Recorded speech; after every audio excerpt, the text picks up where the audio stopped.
Well, you may notice something from my welcome video. That's where are my glasses? Truth is, I have myopia. I can't really see that well. Perhaps I'm nearsighted. So right now, maybe a little blurry for me. But for you, maybe perfectly crisp, perfectly sharp. But my world is different. Maybe my world, perhaps I do perceive things differently. Perhaps literally, like my vision. Or perhaps rhetorically, like within here. Both ways matter because, they influence what kind of, ideas you develop. But if I see my world from a blurry perspective, I may just fuse a bunch of things together. That is not good. Or is it? Because if you see a bunch of things together, you gotta make out the noise. You gotta make out the distractions, the crowds.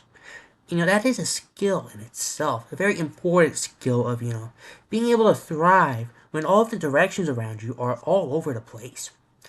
I mean, a lot of people, it's hard to do that.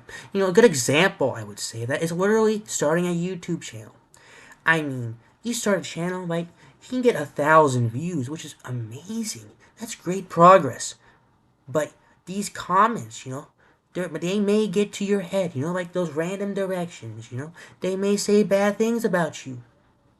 Truth is, we are all entitled to our own criticism. And I appreciate that people are actually willing to see the value in my content, that they decide that there's something about it that they want to point out, that they want to criticize.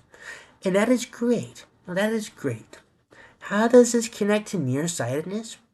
Well, you see, if you remain too nearsighted in that, you're only focusing on what's good, and you're never considering perspective, what's bad, you're not going to be able to, make it out of the crowds. Like, there will be too much noise for you to handle, to process. Either you will change, you will feel insecure, or, you will look at your vision. Well, I do have my glasses. I think I look fine without glasses. And you will reorient yourself. Be able to look through the fog.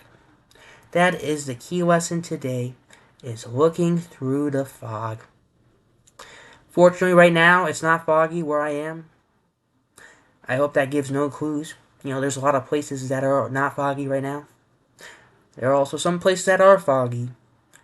And, my advice for you is, if you don't have glasses, or if you do have glasses, honestly, I don't care if people wear glasses or not.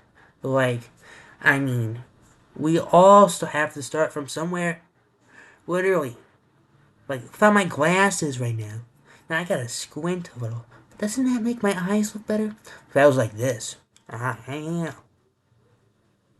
Notice the difference. Notice how my own appearance, how I was looking, how I felt about myself changed the moment that the glasses were brought up. Another example of looking through the fog, looking through the small insecurities, even the glasses. They may make fun of you for wearing glasses. Honestly, that might have been in the 60s or 80s. I've only been called four-eyed once. And that is not a good insult. Honestly, we should not be insulting people. Insults are bad. They are labels. Labels do not help us overcome our struggles. Another good point here from being nearsighted. Now, I think the opposite of being nearsighted. Perhaps, maybe being farsighted. What does that mean? I may have to Google it.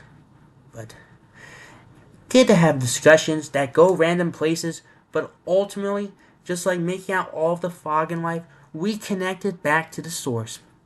Thank you for listening to the Tanner channel, and I hope you feel inspired by this very random discussion I had in my bedroom one day. Also, those are curtains. They are. Goodbye.